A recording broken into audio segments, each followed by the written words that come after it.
Muchas bendiciones, se les saluda el hermano Alejandro Villegas y hoy quiero compartir con ustedes acerca de 7 cosas que podemos aprender del sufrimiento de Job.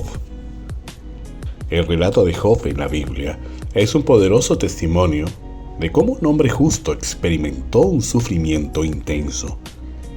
En primer lugar, el sufrimiento no siempre es consecuencia del pecado personal. Aunque Job era justo y temeroso de Dios, sufrió pérdidas devastadoras. Esto nos enseña que el sufrimiento no siempre es un castigo por nuestros pecados, sino que puede ser parte del plan de Dios para enseñarnos y fortalecernos. Job 1:1. Segundo, Dios permite el sufrimiento, pero tiene un propósito redentor. Aunque Satanás afligió a Job, fue Dios quien permitió que sucediera.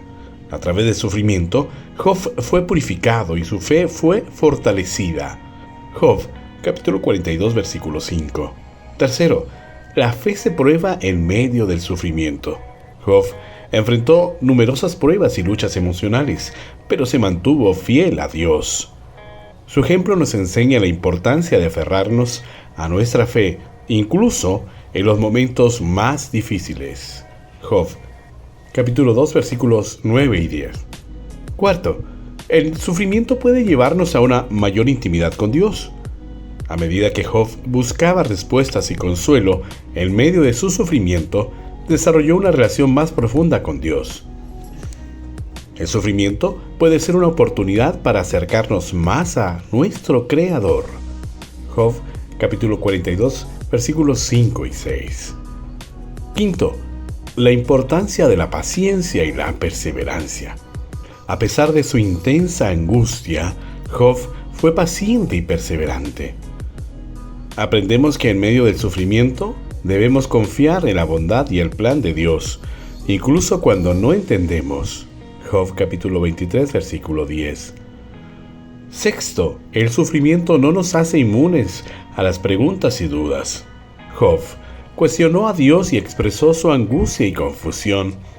Esto nos enseña que es natural tener preguntas y dudas en medio del sufrimiento, pero debemos llevarlas ante Dios y confiar en su sabiduría. Job, capítulo 31, versículo 35. Séptimo, y esta es la séptima cosa que podemos aprender acerca del sufrimiento de Job.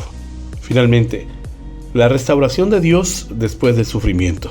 Después de pasar por pruebas inimaginables, Dios restauró a Job y multiplicó sus bendiciones. Esta parte de la historia nos muestra que Dios puede redimir y restaurar incluso en medio del sufrimiento más profundo. Job capítulo 42, versículos 10 al 17. Y de esta manera hemos conocido, de una manera resumida, 7 cosas que podemos aprender acerca del sufrimiento de Job y que las podemos asimilar a nuestra vida diaria. Un abrazo a la distancia, muchas bendiciones y que la paz de Dios sea sobre sus vidas.